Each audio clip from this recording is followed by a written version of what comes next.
Você já se perguntou por que certas lembranças parecem não envelhecer?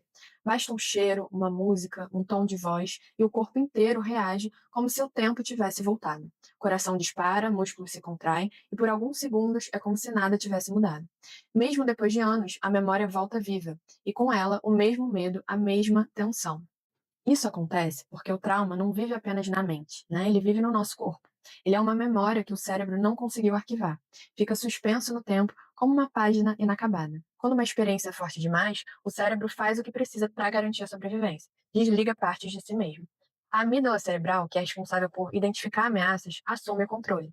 O córtex pré-frontal, que é responsável pela razão, pela linguagem, pela noção do tempo, se desativa parcialmente. E o resultado é que aquela lembrança não é registrada como algo que passou, mas algo que ainda está acontecendo. O trauma não é o que aconteceu com você, mas o que continua acontecendo dentro de você. Ou seja, o evento termina, mas o corpo não sabe que acabou. O trauma é a repetição involuntária de um passado que o cérebro não conseguiu compreender. E é por isso que ele se manifesta de tantas formas: insônia, ansiedade, hipervigilância, bloqueios emocionais, né, ou até um vazio difícil de nomear. Não é fraqueza, é memória, é biologia, é sobrevivência. Pensa em uma criança pequena que presenciou alguma coisa assustadora. Mesmo depois de crescer, uma parte dela continua reagindo como se tivesse 5 anos. Essa parte congelada no tempo não precisa ser julgada, mas acolhida. O trauma não é um erro do cérebro, é uma tentativa de proteção.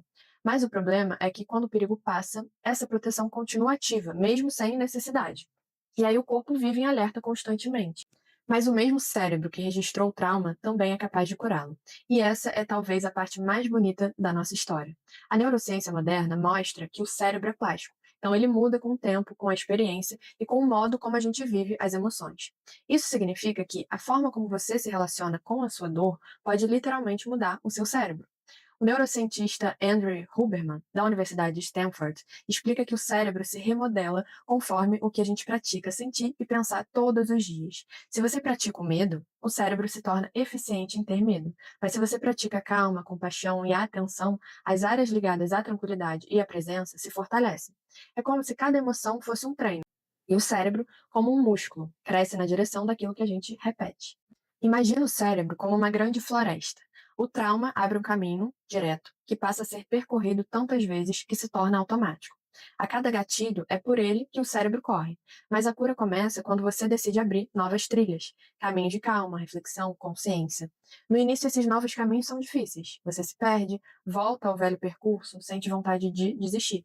Mas aos poucos, com repetição e gentileza, a floresta se transforma. O antigo caminho da dor vai sendo coberto por folhas e esquecido pelo corpo, enquanto o caminho da presença se fortalece.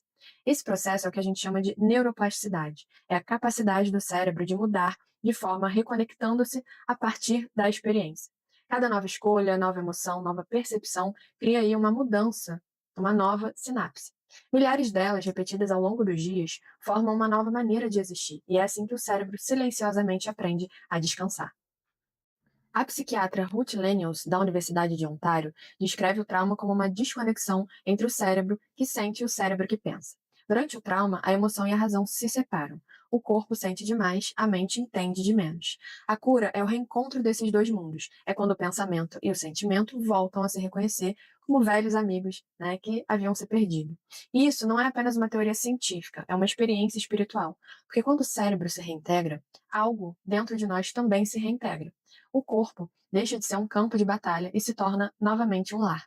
Mas nada disso acontece de forma apressada. O trauma vive no corpo e o corpo cura devagar.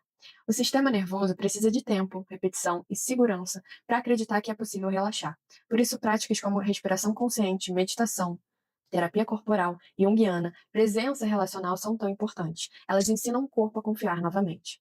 Cada vez que você respira fundo diante de um medo e não foge dele, o cérebro aprende algo novo. E esse aprendizado é real, biológico, mensurável. A confiança, portanto, não é uma ideia, é uma conexão neural. Carl Jung falou o seguinte: não há tomada de consciência sem dor. Essa é talvez uma das frases mais poderosas da psicologia moderna. A consciência nasce do confronto com o que dói. É o atrito entre o que somos e o que precisamos nos tornar.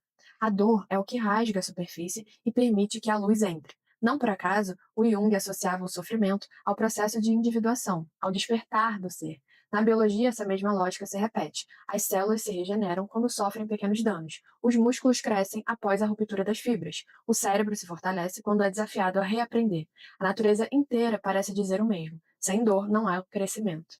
E a beleza dessa descoberta é que quando conseguimos atravessar a dor com consciência, algo novo nasce. O trauma deixa de ser uma prisão e se transforma em linguagem. O que antes era só medo se torna memória compreendida. E quando o cérebro entende, o corpo pode descansar.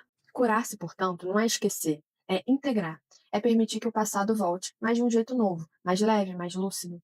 É olhar para a própria história e perceber que, mesmo ferido, você não está quebrado. Você está em transformação.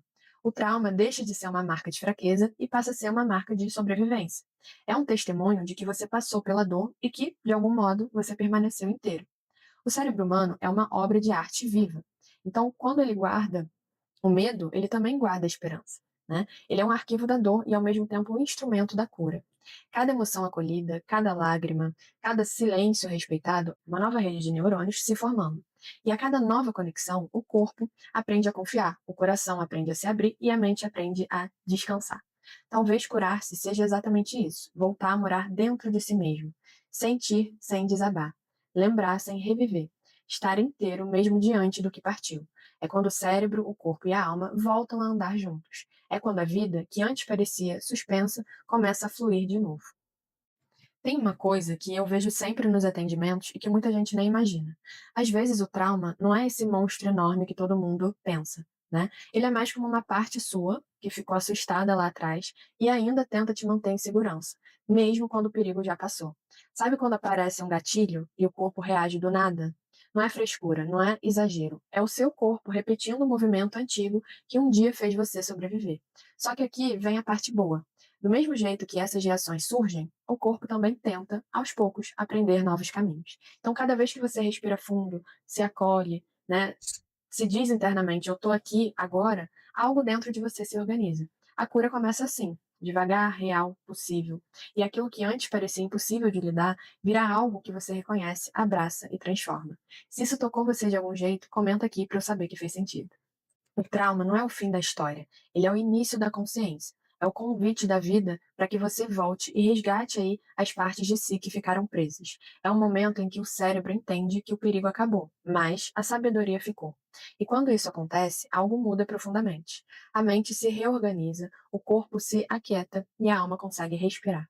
O que antes era apenas sobrevivência se transforma em serenidade. A dor não desaparece, ela se transforma em consciência.